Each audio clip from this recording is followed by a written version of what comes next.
tu programa de divulgación sobre historia, arqueología y patrimonio.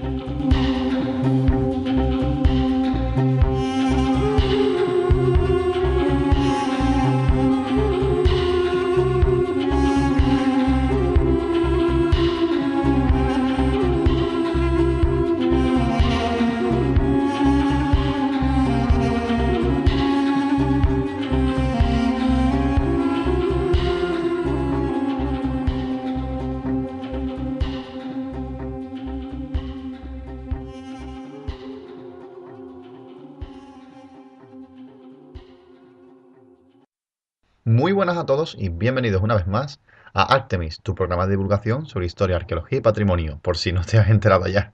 Vamos a conmemorar este programa que coincide con los meses de diciembre de 2017 y enero de 2018. Feliz año nuevo a todos, por cierto, de paso, centrándonos un poco en el tema de las fechas, como no puede ser de otra forma, y vamos a hacer un pequeño especial de Navidad. Va a ser de duración reducida por la complejidad y las complicaciones típicas de la fecha y de nuestra agenda particular, pero no va a ser tan reducida como los formatos de efemérides que hicimos para los especiales de verano. Siendo así, vamos a hacer un programa normal, donde vamos a abordar en forma de tertulia pues una serie de temas, de curiosidades relativamente poco conocidos o de interés sobre la Navidad. Y vamos a mantener de todas maneras nuestra sección de noticias y nuestra sección de efemérides. Siendo así, me acompañan una vez más Carlos e Inés, ya son pilares de este proyecto, sin los cuales nada de esto sería posible. Y como digo, vamos a centrarnos en ciertos temas especiales de Navidad. Inés va a hablarnos sobre Papá Noel y sobre su polémico color rojo. Vamos a ver luego también temas de interés como el origen del árbol de Navidad, como costumbre dentro típica de estas fechas, porque es algo que todo el mundo tiene un árbol de Navidad en casa, pero realmente no sabemos qué tiene de católico o qué tiene de navideño, ¿no? No sabemos cuál es su origen. Y vamos a debatir un poco también sobre el tema de los Reyes Magos, porque hay bastante que comentar, bastante que hablar, y las fuentes que nos hablan sobre estos personajes tan misteriosos y tan llamativos y queridos por los niños y por los adultos, son dan bastante que hablar, porque son bastante peculiares. Así que bienvenidos de nuevo, espero que lo paséis muy bien, espero que aprendáis, espero que no seamos muy soporíferos y que seamos amenos y entretenidos. Y sin más dilación, pues bienvenido a este programa especial de Navidad de Artemis. Así que vamos a comenzar con nuestra sección de noticias, cabecera siempre de todos los programas de nuestro formato, y pasamos directamente a esta tertulia navideña, que esperemos que sea acogedora para todos vosotros.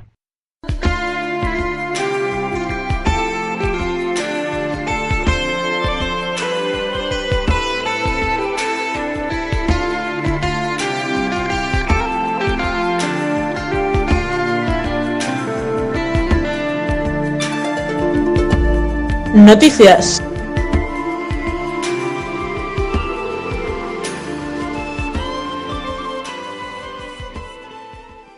Comenzamos esta sección con el hallazgo el pasado mes de diciembre de más de 1000 sellos de época romana descubiertos en la antigua ciudad de Dolice, en el sur de Turquía, por un equipo de investigadores de la Universidad de Münster, en Alemania. Estas piezas representaban dioses del panteón grecorromano local y por tanto aportan muchísima información sobre los mismos. Estas piezas datan de los siglos II y III después de Cristo, y la representación de diferentes dioses que vemos en ella nos dan una información sobre la fuerza que tenían dichas divinidades en las creencias religiosas y en la vida diaria de la gente de dicho yacimiento de Turquía. También se considera un símbolo de la afinidad entre el dios y el estado romano, debido a que hay muchos sellos que muestran un apretón de manos entre el dios local y emperadores romanos de la época en la que pertenecieron esos sellos. Zeus, Júpiter, Castor, Pollux y Juno son algunos de los principales dioses que aparecen representados en estas piezas. Y también en alusión al mes de diciembre y para conmemorar los hallazgos arqueológicos y históricos que han sucedido a lo largo de todo el año, nos referimos también a un artículo de National Geographic que hace un listado de los 10 principales hallazgos arqueológicos de este 2017. De entre ellos destacamos principalmente el hallazgo de 45 placas de esquisto que han encontrado unos equipos de arqueólogos franceses de más de 14.000 años de antigüedad, con la representación de varios animales, destacando el uro, el caballo y el toro, que son de una bastante importancia en lo relativo al arte paleolítico europeo. También destaca sin duda el descubrimiento de una tumba de un gobernante maya del siglo IV en Guatemala, concretamente flechado entre los años 300 y 350 después de Cristo y excavado en el yacimiento de Perú Huac, a unos 75 kilómetros al oeste del célebre yacimiento arqueológico de Tikal, en Guatemala. Se trata de la tumba real maya más antigua del sitio arqueológico, ya que las tumbas descubiertas previamente databan de los siglos V a VII después de Cristo, y se dice que corresponden posiblemente al rey Techanac. Sin duda alguna debemos también mencionar el acueducto más antiguo descubierto en Roma, un tramo que podría datar de en torno al siglo IV a.C., descubierto a unos 17 metros de profundidad bajo la plaza Cherimontana durante unas excavaciones arqueológicas previas a la construcción de un tramo de la línea C de metro. Aludiendo a hallazgos recientes ya en territorio nacional, destacamos sin duda el hallazgo de un espléndido busto del dios Baco, dios romano del vino, de la embriaguez y de las festividades en general, que se han recuperado en unas excavaciones de la vía lateral de la C31 de Badalona, en Barcelona, España. Comenzamos las noticias de este nuevo año 2018 con una más que curiosa, desde luego, y es la identificación de una momia sueca como antepasada de Boris Johnson, actual político inglés, en concreto ministro de Exteriores, conocido y muy polémico por su postura a favor del Brexit. Los restos mortales de dicha momia se hallaron en 1975 en una cripta de la iglesia de los Descalzos y pertenecerían a la esposa del cura de la iglesia, Ana Catarina Bishop. Como no puede ser de otro modo, el ministro se ha mostrado bastante emocionado de la noticia y muy orgulloso. Esta mujer vivió entre los años 1719 y 1787. Fue hace 2 años cuando se descubrieron documentos históricos en los que aparecía su nombre en relación con 3 descubrimientos de momias de hace más de un siglo. Y finalizamos esta sección de noticias con otra referida en la National Geographic sobre nuevas investigaciones en curso acerca del célebre y polémico manuscrito Voynich. Bueno, el manuscrito Voynich, para quien no lo sepa, se trata de un libro ilustrado datado del siglo XV, anónimo, bastante misterioso porque está escrito en un sistema de escritura que no se conoce, no se ha conseguido descifrar y ha frustrado bastantes intentos tanto de historiadores como de criptógrafos. Fue escrito en el año 1912 por el bibliófilo Wilfrid Voynich, de ahí el nombre de manuscrito Voynich, en la villa Mondragone, al sureste de Roma.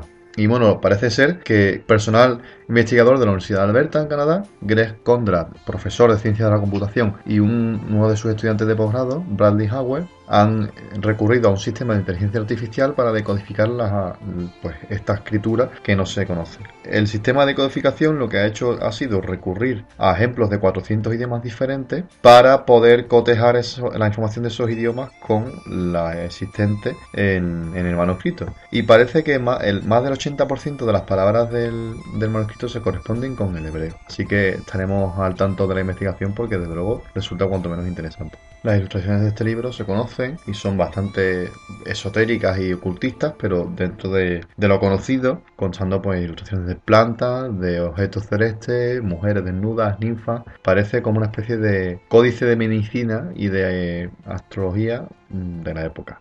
Y finalizamos esta sección de noticias con el hallazgo espectacular, no directo, pero sí, digamos, la identificación y detección de miles de estructuras arquitectónicas ocultas en la selva de Guatemala.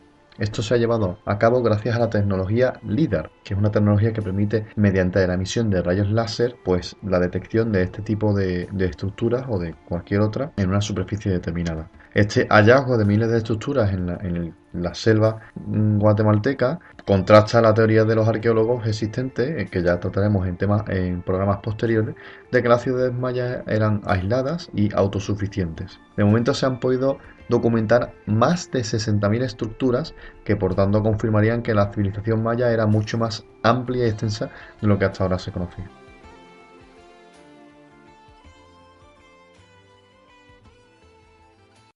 Bueno, Inés, bienvenido una vez más al programa. Estamos encantados de tenerte aquí desde el debut en condiciones de tu anterior participación. Un tema bastante jugoso, bastante entretenido, que además pusiste a la perfección, creo yo. Yo al menos disfruté como un enano. Y después de esta introducción nada objetiva, como digo, vamos a tratar del tema de curiosidades varias sobre Navidad.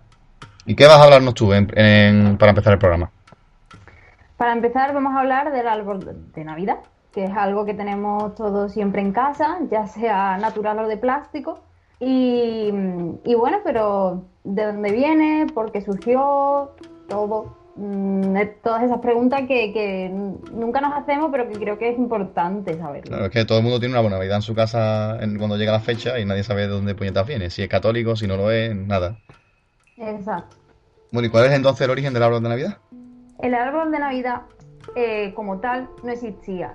Ya el profeta Jeremías, en el siglo VII antes de Cristo, nos habla un poco sobre las costumbres de los pueblos hebreos de adorar a objetos sin valor que no tenían que ver con Yahvé. Entonces, nos cuenta que estos pueblos adoraban pues un leño, lo adornaban con plata y oro, pero que realmente eso no era amor a Yahvé. Por lo que estos versículos nos revelan una costumbre mucho más ancestral, que es cortar un árbol para adornarlo, o como hacían los babilonios, para dejar regalos debajo del mismo. Pero bueno, de esto ya nos hablarán nuestros compañeros más tarde. Tertuliano, que fue un cristiano que vivió entre los siglos segundo y tercero después de Cristo, critica mucho los cultos romanos paganos, que eran imitados por algunos de sus correligionarios, de colgar laureles en las puertas de las casas y encender luminarias durante los festivales de invierno. Los romanos adornaron las calles durante las Saturnales, pero fueron sobre todo los celtas quienes decoraron los robles con frutas y velas durante los solsticios de invierno, que era una forma realmente de reanimar el árbol y asegurar el regreso del sol y de la vegetación, por lo que estamos viendo que desde tiempos inmemoriales el árbol ha sido siempre un símbolo de fertilidad y de la regeneración. O sea que ya hay, no solo en las culturas prerromanas, sino mucho antes, ya en tiempos de los hebreos, casos de Uh -huh. iconofilia involucrando objetos de culto, pues que son eso, ¿no? Árboles o vegetaciones, ¿no? En símbolos de fertilidad que no casan con el debido respeto a Yahvé o a la deidad de turno. Exacto. Entonces, más allá de estos cultos originales que involucran el árbol como elemento sagrado, ¿cuándo empieza ya propiamente la costumbre o el folclore del árbol de Navidad como lo conocemos nosotros? Pues te cuento, realmente el cristianismo adoptó y transformó todas estas costumbres, como ya te decía, paganas, ante la imposibilidad de conseguir erradicarlas. Entonces cuenta la leyenda que en el siglo octavo había un roble consagrado a Thor en la región de Hesse, en el centro de Alemania. Entonces cada año, durante el solsticio de invierno, se le ofrecía un sacrificio. Llegó entonces el misionero Bonifacio y taló ese árbol ante la mirada de todos los lugareños y tras leer el Evangelio les ofreció un abeto, que es un árbol de paz, que representa la vida eterna porque sus hojas siempre están verdes, si nos fijamos, y siempre su copa señala al cielo. Entonces, a partir de ese momento se empezaron a talar abetos durante la Navidad y por un extraño motivo se colgaron de los techos de forma invertida. Entonces, llama la atención cómo precisamente hay una intervención por parte del catolicismo para modificar anecdóticamente una práctica sin realmente alterar la misma, ¿no? O sea, se cambia el árbol, pero no se cambia ese elemento de culto cotidiano, ¿no? Popular. Realmente al pueblo que no es cristiano tenían que darle un motivo para adorar algo, aunque no supiesen lo que estuviesen haciendo. Pero es una táctica muy efectiva, o sea, siendo objetivos, dejando de lado un poco las creencias o no, pero es una táctica muy eficaz. Sí, de eso Y le ya, das de hecho, al... hablamos abundantemente en el primer programa. Pues si no lo habéis escuchado, os invito a que lo hagáis. Sobre cómo se asimila precisamente el Samajín y cómo se llega al Día de los Santos Difuntos, precisamente asimilando una serie de tradiciones paganas muy anteriores al cristianismo. Así que del concepto Exacto. vimos también el tema de la Semana Santa como la procesión religiosa deriva a la Semana Santa que conocemos hoy a lo largo de los milenios. O sea que esos sincretismos, esas asimilaciones culturales ya al espectador o al oyente, mejor dicho, fiel, si es que existe eso, ya tiene que estar familiarizado con esos conceptos, ¿no? Es que es tal cual. Inconscientemente no nos damos cuenta o no se dieron cuenta en ese momento, pero bueno, seguían dándole el mismo motivo, que es un árbol, un objeto al que adorar, pero bueno, realmente los cristianos estaban sabían qué es lo que estaban haciendo, pero querían plantar la semilla, nunca mejor dicho, teniendo en cuenta que hablamos de un árbol, en el pueblo y creció. O sea, Bueno, cambias la forma, pero no el contenido, por así decirlo. Por exacto, lo tanto, el exacto, culto pero pervive a tu manera. La clásica táctica cristiana para, bueno, y cristiana de cualquier otra clásico, religión para imponerse. exacto, exacto. Pues si seguimos también con más leyendas que son las que nos acaban llegando, se cuenta que Martín Lutero puso unas velas sobre la rama de un árbol de Navidad porque centelleaban como las estrellas en la noche invernal. Súper bonito aquello. Qué poético Y, era este muchacho. sí, y dos ciudades bálticas también se disputaban el mérito de haber elegido el primer árbol de Navidad en una plaza pública, en Tallinn, en Estonia, en 1441, y en Riga, Letonia, en 1510. Pero la opción más genérica es la de Riga, Letonia, en la que unos comerciantes locales instalaron un abeto en la plaza de mercado de Riga, lo decoraron con rosas artificiales, bailaron a su alrededor y finalmente le prendieron fuego. Muy así, muy a lo valenciano. Es que prender fuego a las cosas siempre ha sido muy tentador, ¿no? Ponemos la excusa de la luz purificadora en el invierno, pero es que da alegría, da colorcito. Muchas gracias, Inés, por tu sección y por esta anécdota del árbol de Navidad, bastante interesante. Y vamos ahora con la sección de efemérides.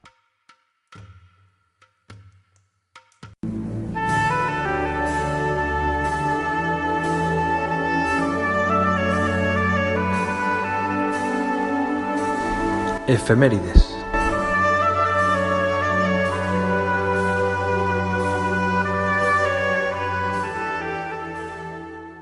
Comenzamos las efemérides del mes de diciembre con el 1 de diciembre de 1955, cuando Rosa Parks es arrestada en Montgomery, Alabama, por no ceder su asiento del autobús a un hombre blanco. Fue un evento clave en la lucha por los derechos civiles en Estados Unidos.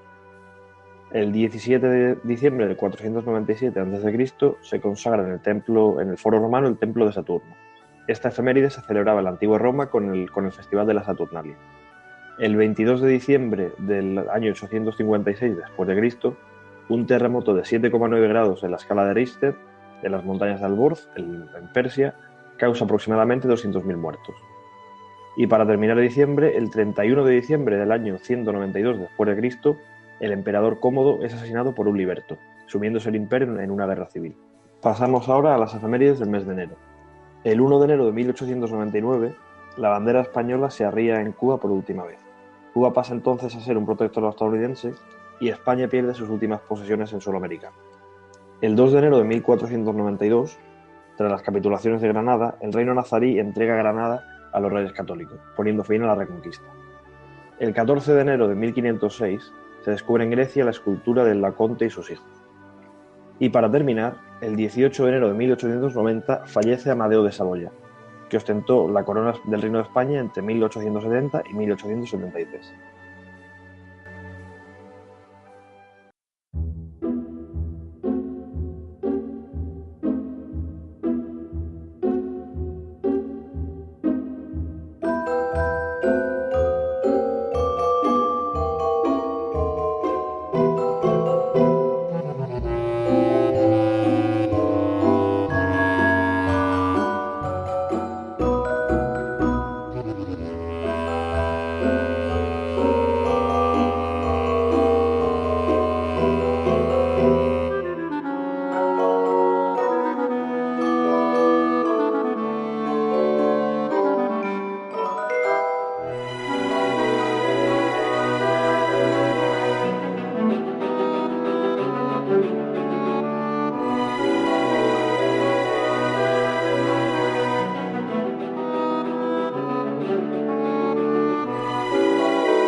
Bueno, pasamos de la tradición del árbol de Navidad a otro de los elementos clave de la Navidad tal y como la conocemos, ¿no? Que son los regalos. Nosotros estamos muy acostumbrados y es una tradición que no queremos perder a dar y recibir regalos. En nuestro caso el Día de Reyes, en el caso de Estados Unidos, en el día de y otros países anglosajones, en el día de Nochebuena o Navidad. Pero realmente, ¿cuál es el origen de esta celebración del intercambio de regalos? ¿No? ¿Es algo romano? ¿Es algo bíblico? ¿Es algo europeo? Carlos, bienvenido de nuevo, como no puede ser de otra manera. Hola, buenas a todos. Pues efectivamente, aunque me tildes de pesado y parece que voy a comisión con el tema de los romanos, el intercambio de regalos, bien, el que conocemos ahora en estas fechas, en Navidades, viene también de Roma. Bueno, es legítimo para ti ser pesado con el tema de los romanos porque te tenemos un poco en el programa como especialista de Roma, así que tienes beneplácito de todo el equipo para hacer todo lo pesado que tú quieras. Eso está bien, eso está bien. Pues vamos a hablar hoy del intercambio de regalos, que aunque actualmente es un gesto de generosidad con nuestros seres más queridos, en la antigüedad era concebido como un ritual que propicia la abundancia, las buenas cosechas, etc. Los romanos ya se intercambiaban regalos durante la celebración de Sol Invictus, durante la Saturnalia, y los cristianos, al igual que muchas otras religiones, se apropiaron de esta fecha para colocar aquí la fecha de la Navidad, más por su fuerte arraigo social que por ser la fecha en la que nació Jesús. Un breve inciso, bueno, si según la Sagrada Escritura Jesús nació cuando sus padres se dirigían a inscribirse en el censo, esto hubiese sucedido a finales de primavera o inicios de verano, que es cuando no hay apenas trabajo en el campo y la gente está más ociosa. Y también, al igual que copian la fecha, copian también el ritual de los romanos de dar regalos. O sea que la tradición de la Navidad católica en verdad es una asimilación por parte de los católicos tanto de el solsticio de invierno, como se viene celebrando desde tiempos preromanos, como de esta práctica que me estás tú comentando ahora del tema del intercambio de regalos en el mundo romano y en el mundo antiguo en general, ¿no? Sí, es curioso cómo la iglesia tilda de según qué prácticas de paganas, y luego cuando miras un poquito bajo la alfombra ves que lo ha copiado todo de esas prácticas paganas, entre comillas. Que no tiene la iglesia de pagano, ¿no? Exactamente.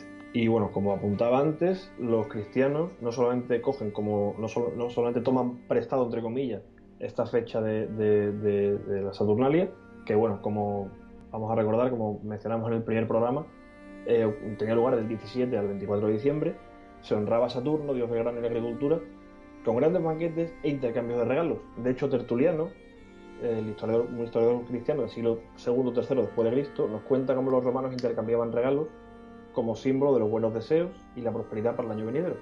Y bueno, como curiosidad decir que los regalos más comunes eran velas que se conservaban a lo largo del siguiente año, creyendo que al quemarlas en las noches de invierno se invocaba al dios del nuevo sol, a la vida. Recordemos que esto tiene lugar durante el solsticio de invierno, que es el día más corto del año. Y luego la sigilaria, que era el día de los regalos, que tenía lugar el 19 de diciembre, no el 25, ni el 6 de enero, en las que figuritas de cera o cerámica y artículos para gastar broma, al que por cierto Augusto era muy aficionado, se repartían a los jóvenes de la casa. Tertuliano, lo hemos mencionado en el relato del origen del árbol de Navidad, lo ha vuelto a mencionar Carlos para tratar el tema de los regalos. Estamos hablando de un historiador romano y no de un colaborador de Telecinco, por si acaso alguien está un poco despistado. Bueno, Carlos, después de esta mierda de chiste, continúa contándome sobre el tema de los regalos, por favor. Pero nada, simplemente decir que los niños, al igual que actualmente, recibían regalos acorde según la capacidad económica que tuviesen sus familias. Y de hecho hay textos clásicos que dicen que los regalos iban desde velas hasta esclavos o animales exóticos. Que, bueno. Típico regalo a tu hijo por Reyes, un esclavo.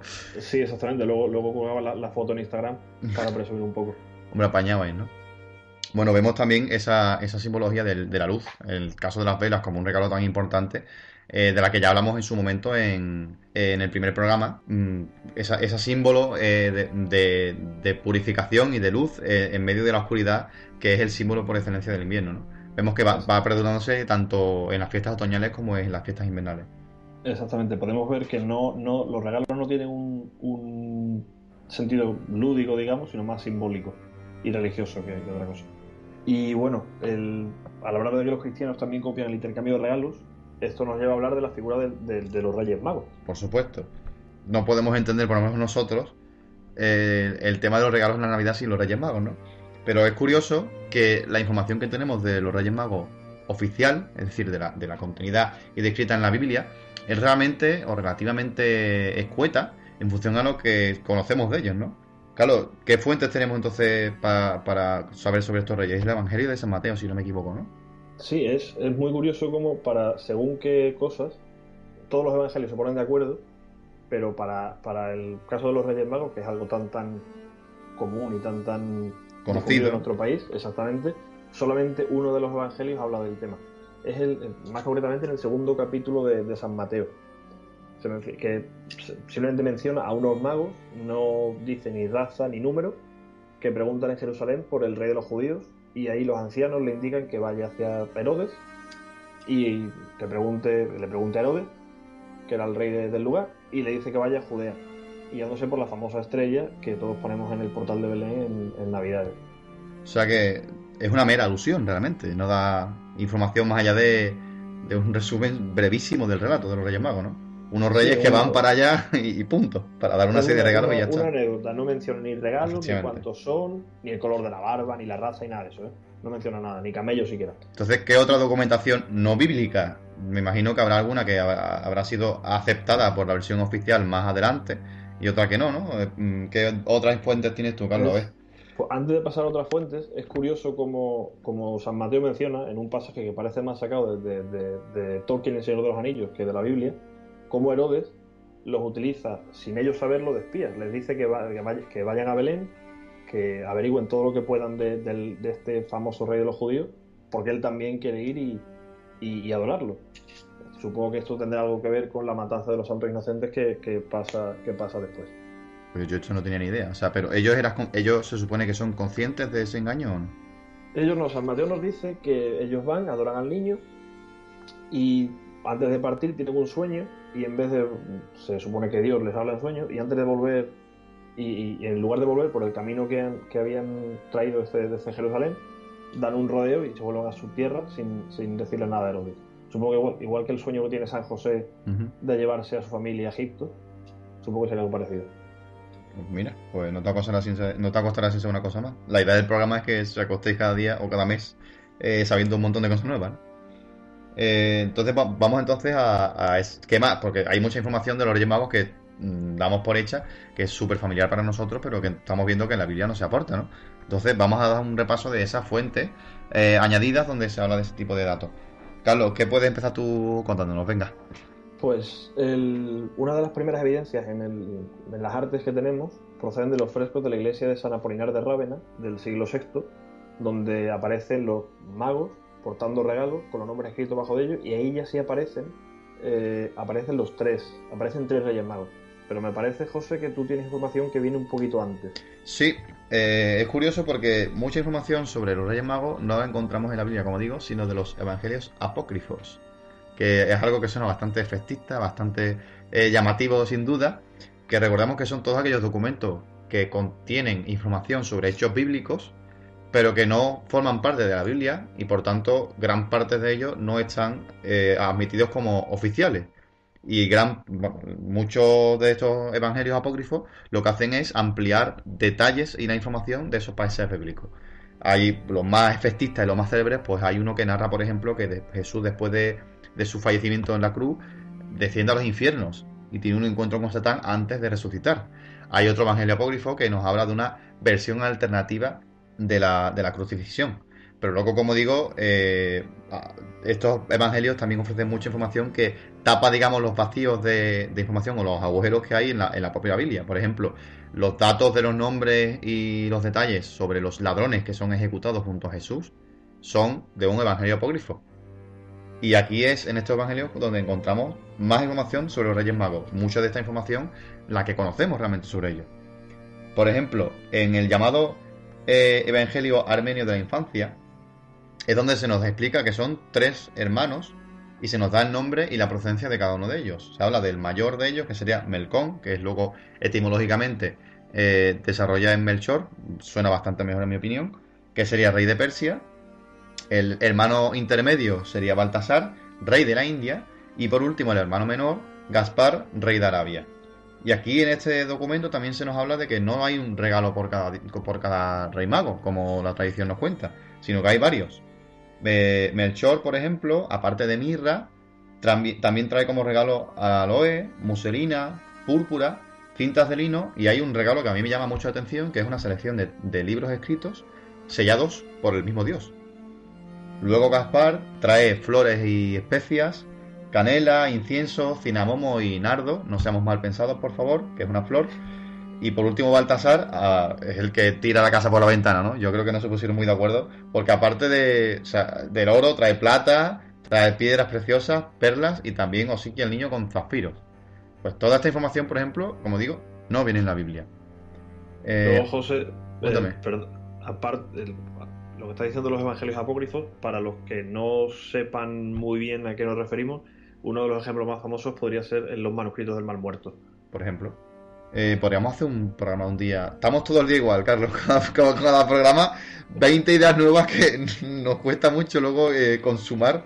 Pero sería una buena idea hacer eso, un especial sobre. Comentamos en el primer programa que podríamos hacer algo sobre el cristianismo primitivo. Al final lo estamos haciendo a cachitos disueltos en los diferentes programas. Pero yo creo que. Hay mucho sobre lo que hablar y sobre lo que discutir. Sí, yo creo que los evangelios apócrifos podrían ser un buen tema. Mira por dónde. Lo dejo apuntado para que no se olvide. Otro ejemplo de estos evangelios es el evangelio árabe de la infancia. Aquí, por ejemplo, aparte de dar varias versiones sobre el número de los Reyes Magos.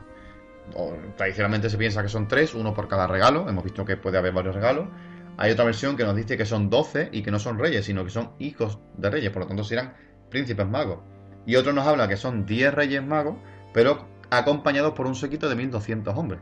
Que eso me imagino yo que asustaría un poco a María José, ¿no? Imagínate que llega 1200 hombres a ver a tu niño al pesebre, pues. Sí, eso más que adorar es un concierto. Sí, eso. Pero es curioso que digas eso, José, porque yo he leído versiones que hablan de hasta 60 magos. 60. Madre mía. Imagínate. Son Queen en la antigüedad. Luego hay también, la versión inversa. O sea, los Reyes Magos. Nosotros conocemos a los Reyes Magos porque obsequian con regalos a Jesús. Y ahí es donde se hace la asimilación de hacer regalos el día de los Reyes Magos. Pero es que María, ¿vale? Una vez que vienen los Reyes a verla, a ella y al niño, obsequia a los Reyes Magos con un pañal del niño Jesús. No encontré información sobre si ese pañal estaba usado o no. Pero yo creo que si hubiese estado usado tendría más valor todavía, ¿no? ADN del niño Jesús. Una reliquia. Y por supuesto es un regalo que los reyes consideran absolutamente valiosísimo. Y en este mismo manuscrito también nos informan de que los reyes pasan 5 días en el pesebre con la familia y que lo vuelven a cabo esos 5 días guiados de vuelta por la misma estrella que lo guía hasta el pesebre. Bastante respetuoso, ¿no? Imagínate después, te enseñan cómo ir pero no cómo volver. Acerca de esta estrella también tenemos otro comentario adicional. Y es que en este mismo evangelio, el evangelio árabe de la infancia, nos comenta que esa estrella realmente era un ángel que la noche que nace Jesús se transforma en estrella para guiar a estos reyes y que son los magos asistentes de estos reyes. Recordemos que en la antigüedad, donde el esoterismo, la magia y la religión son algo indisociable de la realidad diaria, no existe lo laico. Todo buen rey que se precia tenía sus sacerdotes magos, que son al final los que parten el bacalao. Ya estuvimos comentando eso en el primer programa. Pues son ese séquito de magos de estos reyes los que le interpretan el signo de la estrella, no ellos mismos, lo toman como una evidencia de que ha nacido el rey de reyes y son los que les informan a los reyes magos de que sería conveniente ir a adorar a ese niño rey. Entonces estamos hablando no de una estrella, sino de un ángel que los guíe, ¿no? O sea, ya algo, no un simple símbolo como un faro en el cielo, sino que hay una inteligencia que los guía. Y como decimos, los guías de ida y de vuelta. Es curioso que menciones la estrella, porque hay algunos escritos que mencionan que los reyes no eran magos. De hecho, el término en aquella época hacía relación con personas de cierto poder y estatus social elevado que se distinguían en su conocimiento de temas astronómicos. O sea, que de ahí podría ser la estrella. De hecho, en Persia había una casta religiosa con gran devoción por la astrología. Recordemos que gran parte de la arqueología, de la arqueología, disculpen el tipo, de la astrología que nos llega hoy en día, es una herencia de una combinación de esas creencias astrológicas de Persia y de Mesopotamia, que las adaptan los griegos, y de Grecia llega hasta nosotros en la época del del Renacimiento y del mundo clásico, de esa recuperación de la cultura clásica, que es cuando se recuperan todas esas tradiciones que habían estado en el olvido durante la Edad Media. Por lo tanto, no ha de sorprendernos este tipo de cosas. Y luego, bueno, la astronomía y la astrología, las primeras ciencias vitales de la humanidad. Todas las civilizaciones antiguas eran agrícolas, por lo tanto, el conocimiento de los astros era absolutamente vital en todo momento y no había ningún buen rey que no tuviese su corte de sacerdotes magos, expertos en astronomía y en astrología, que supiesen elaborar un calendario para las cosechas y para todo el ritual, ¿no? Si no, no tenía nada de sentido.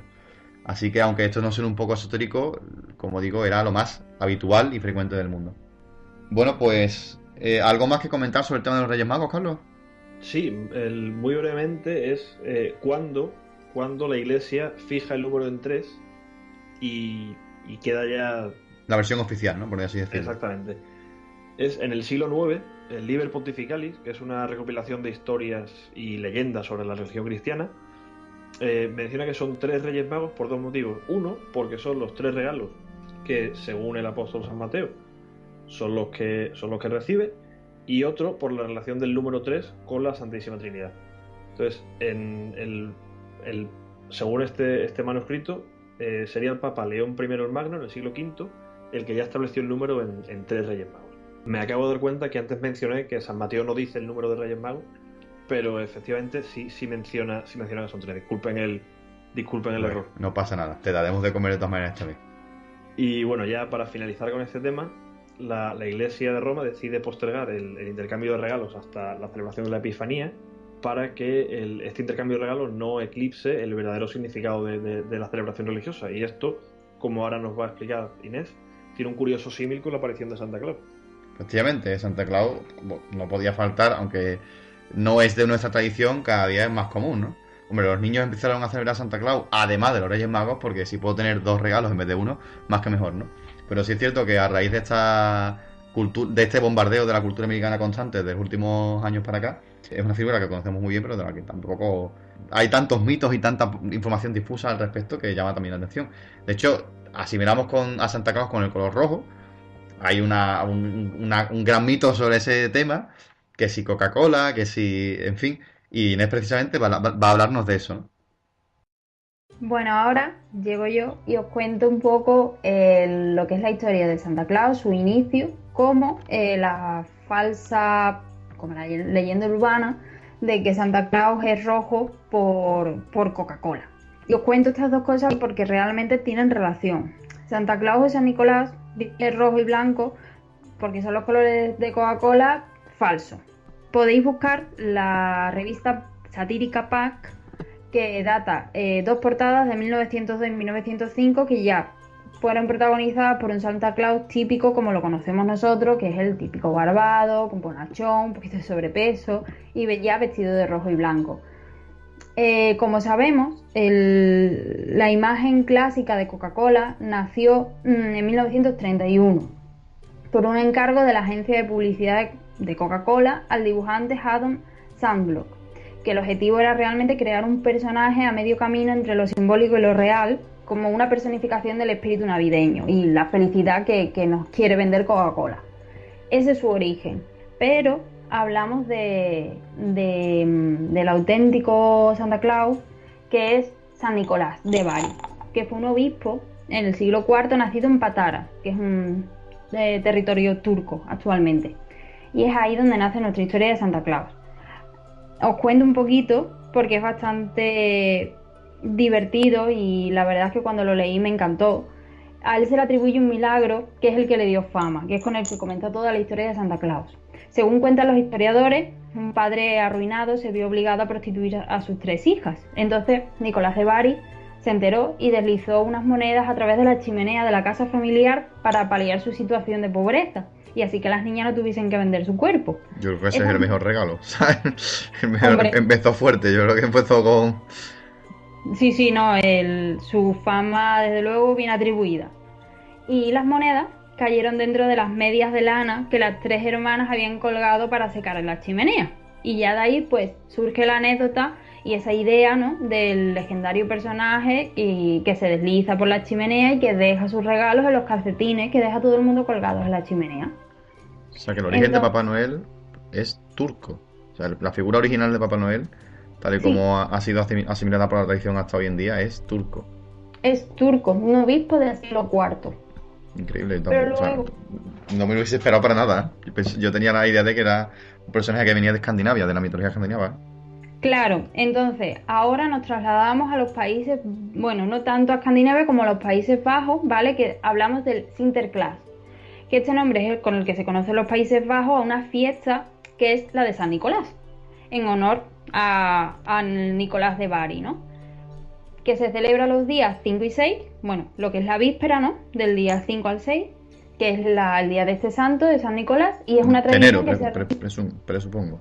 Efectivamente, sí, perdón, del 5, la víspera del 5 al 6 de enero, que es una tradición que se remonta al año 343, según la cual, pues, este Santa Claus, este San Nicolás, reparte regalos a los niños. Entonces, va vestido ya de blanco y rojo, o sea que Coca-Cola no fue tan original. Ya va vestido de blanco y rojo, aunque bueno, es una imagen mucho más religiosa, ¿no? Ya que esa figura, pues, es más de un santo. No lleva el típico gorro de Papá Noel, sino que lleva una mitra. Y la figura del trineo y los ciervos, pues, es sustituida aquí por un caballo. De hecho, llega a las casas de los niños desde España. ¿Y eso? Y Curioso. pues sí, allí la tradición es que este San Nicolás, no, Sinterklaas, llega desde España hasta los Países Bajos, no desde Laponia, en el caso con Santa Claus, y va acompañado de su ayudante, los Pedritos. O sea, al final va a resultar que esta- tendríamos más justificación en España de ver a Santa Claus que los Reyes Magos. Yo esto ya creo que sería la repanocha. Sí, o sea, recordamos, viene desde España, viene acompañado de los Pedritos y de su caballo Ameriego, que Los por cierto Pedritos, suena mucho sí. a Ameriego, América, no sé. Y los Pedritos un poco a un grupo de pop de los 60. También todo se ha dicho, ¿sabes? Sí. O sea que, y es, bueno, pues cuando hacia 1624 los inmigrantes holandeses ya fundaron Nueva Ámsterdam, que es actualmente Nueva York, pues también importaron sus costumbres, entre ellas pues la fiesta de San Nicolás. O Y sea, aquí que lo llevamos. O sea, tenemos, como vimos en el programa anterior, que la culpa de Halloween en Estados Unidos la tienen los inmigrantes escoceses e irlandeses y la culpa de Santa Claus Papá Noel la tienen los inmigrantes holandeses. O sea que realmente todas esas tradiciones que nosotros tenemos entendidas como adalid de la americanada, como lo más americano del mundo, realmente son tradiciones con un arraigo brutal en Europa que se trasladan allí. Efectivamente. Y bueno, ya cerramos un poco todo este círculo, ¿no? Con el libro infantil The Life and Adventure of Santa Claus de L. Frank Baumsen, ¿vale? Que consagra lo que es la figura de Papá Noel, porque ya lo pone como un anciano que reparte regalos en Navidad, con la típica frondosa barba, la barriga y la imagen típica, ¿no? Pero que además está ilustrado con una vestimenta verde con un borde blanco con puntos negros. Y esta imagen es la que data de 1902. Entonces, bueno. ¿Se sabe por qué el verde? No, yo creo que es un color elegido al azar. Del autor, ¿no? Sí, exacto, porque bueno, va cambiando realmente o sea, la primera imagen de Santa Claus era un duendecillo verde y demás, a lo mejor también tiene relación Puede con ser. eso. Claro, es que yo había leído que también se asimilaba con una figura escandinava, que era una especie de elfo. Los elfos no entendiéndolos como bichillos verdes y saltarines pequeñitos con orejas, sino también como espíritus del bosque, que se asimilaba con San Nicolás por parte de los escandinavos, pero que era una figura que se presentaba mucho en las casas de la gente y si eras pues un buen anfitrión con él, pues te ofrecía regalos y si no se llevaba a tus niños, que de ahí también sale un poco la figura del Krampus. Entonces por eso sí. tenía yo ya la idea preconcebida de Escandinavia, pero me imagino que será como la versión de allí también. Sí, bueno, la verdad es que haciendo un poco de búsqueda, había leído cosas sobre un duendecillo verde, pero la relacionaban más con leyendas y ese tipo de cosas, pero no había excesiva información sobre eso. O sea, no hay un Más, trasfondo bueno, histórico sobre un personaje de la iglesia como lo hay con el tema de San Nicolás, ¿no? claro, Tanto en entonces, Turquía como en Centro Europa. exacto. Entonces, pues lo basan más ahí, a raíz de ahí ya va siguiendo el recorrido hasta llegar a América. Y bueno, pues como ya habíamos hablado de la imagen de 1902, en la revista satírica y demás, pues luego ya llegamos a 1931 de nuevo, que fue cuando Haddon Sandblom rediseña pues el concepto de Santa Claus relacionado con Coca-Cola. Pero que nada, que todo es, o sea, todo viene, nada es nuevo y ya Santa Claus tenía una vestimenta roja, ya era con su barba blanca y frondosa, con su Su imagen barbilla. arquetípica, ¿no? Efectivamente. O sea que realmente la analogía de Coca-Cola con Santa Claus viene más porque coinciden los colores desde un principio y se da ese malentendido que porque realmente haya una A iniciativa ver, detrás, ¿no? realmente es porque Coca-Cola es muy conocida, es lo que más nos han bombardeado con la televisión y nadie se para a hacer una búsqueda mucho Obviamente. más Además, exhaustiva. las leyendas urbanas que surgen de la nada, nadie las contrasta, cogen recorrido y son imparables, ¿no? Entonces, pues también es Efectivamente. curioso. Y una pregunta que te quería hacer, porque según me has comentado, la imagen actual de Santa Claus se debe al trabajo de dos autores, que son los que, uno después de otro, hacen este rediseño del personaje. ¿Pero toman en principio como referencia el diseño original o son añadidos suyos en base a gustos propios? Es que realmente lo que es la imagen de Santa Claus viene, o sea, está decidida por la imagen del autor. Si hacéis una búsqueda un poco genérica, bueno, un poco genérica no porque os va a salir todo de Coca-Cola, pero si hacéis algo más exhaustivo, cada autor le da su toque. Pero es verdad que el diseñador del anuncio aquel de Coca-Cola es el que hace más bonachón, más cercano y también más realista, teniendo en cuenta que ya son los años 30, que no es el mismo diseño el que pueden hacer a principios del siglo XX como en los años 30 o los años 50. Más realista, por decirlo así. Pero lo que yo he encontrado es que, y lo demás lo dicen varias veces, es que depende mucho de la imaginación del dibujante o del autor o de cómo se vea, Sí, ya sí. si es el de Life and Adventure o en cualquier otra leyenda. O sea que el diseño Ya, actual se debe realmente al gusto personal, al diseño personal de esos dos autores que deciden rediseñar o modificar el concepto, adaptar el concepto a los nuevos tiempos. hmm, esos dos o cualquiera anteriores o entren, por ejemplo, 1902 o Sí, bueno, 1930. me refiero a tiempo reciente, el último anterior Efect- siglo. Sí, sí, sí, o sea, es más decisión de los autores, del diseñador o Claro que eso es lo que del yo quería saber, que escritor. no hay una tradición detrás que No, mantenga esa estética, sino que hay una decisión puntual de un autor en un momento dado que decide darle ese diseño por motivos propios y pues, al final acaba calando, ¿no? exacto. Y se llega hasta hoy, pero que es un punto de Sí, sí, inflexión en base exacto. a eso, a gustos personales de Vamos, un escritor. ya, de hecho, por ejemplo, en The Life and Adventure, eso, ahí el Papá Noel tiene su barriga y tal, pero en la imagen no aparece tan barrigón. Es Más pues un estilizado, hombre ¿no? mayor, es un hombre mayor, simplemente, y va vestido de verde, en este caso. Y en Coca-Cola ya es un sobrepeso de, señor, controle usted el Ya es azúcar porque le va a dar un un Harry. poco más adaptado a la realidad estadounidense, me imagino. Efectivamente, efectivamente. Entonces, pues, bueno, es un poco imaginación. Al final tenemos esta abundancia de mezcolanzas culturales a lo largo de los siglos, tanto por una tradición como otra, y estamos celebrando 300 cosas diferentes que vienen de sitios muy dispares, que al final convergen en un mismo punto y no somos conscientes de ello. Me llama mucho la atención que además la flecha original para la versión del culto a Santa Claus en Países Bajos sea el 5 o el 6 de enero, que es cuando celebramos aquí los Reyes Magos, ¿no? Claro, exacto, sí, sí, sí, a mí también me llamó muchísimo la atención, pero es que realmente es la víspera del día de ese santo. Claro, Entonces, es que al me final imagino que todo haremos adaptado. O sea, converge. habremos adaptado aquí la tradición de los Reyes Magos al ser en la versión católica, tendría más arraigo aquí que una versión más folclórica de Centro Europa. Y lo que haríamos sería pues adaptar pues, como la Navidad, como hemos comentado, que desplaza una fecha que no es la suya, pues aquí me imagino que es todo un poco igual.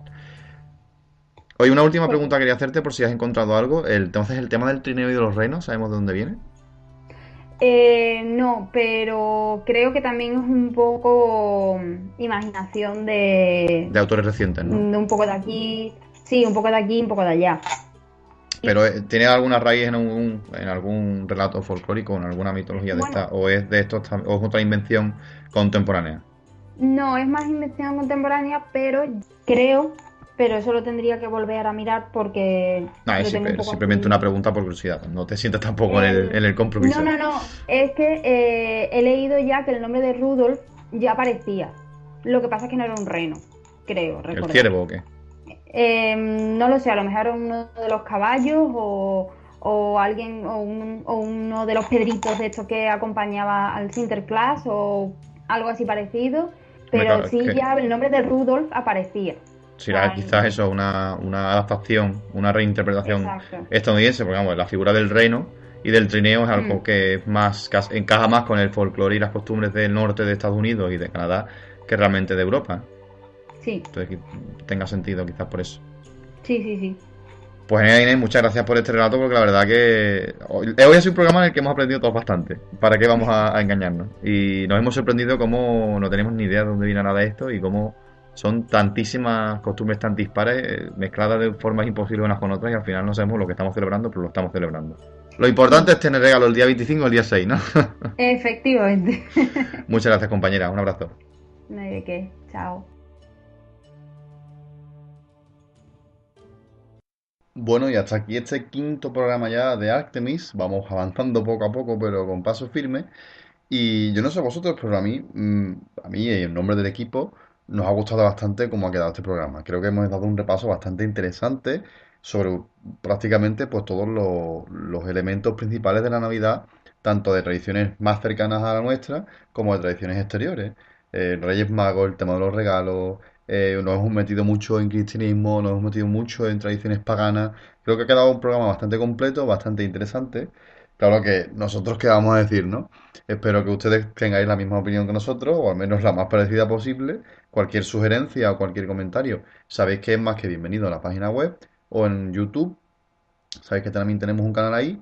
Y bueno, pues sin más dilación, despedir el programa, daros las gracias una vez más por estar con nosotros y os esperamos en el siguiente, que va sobre ciertos habitantes, bueno, cierta cultura, cierta civilización mesoamericana bastante célebre, bastante de gran interés para todo el mundo, como puede ser la de los mayas. Así que os esperamos, sí, sin falta, por supuesto, y muchas gracias por estar una vez más con nosotros. Hasta la próxima.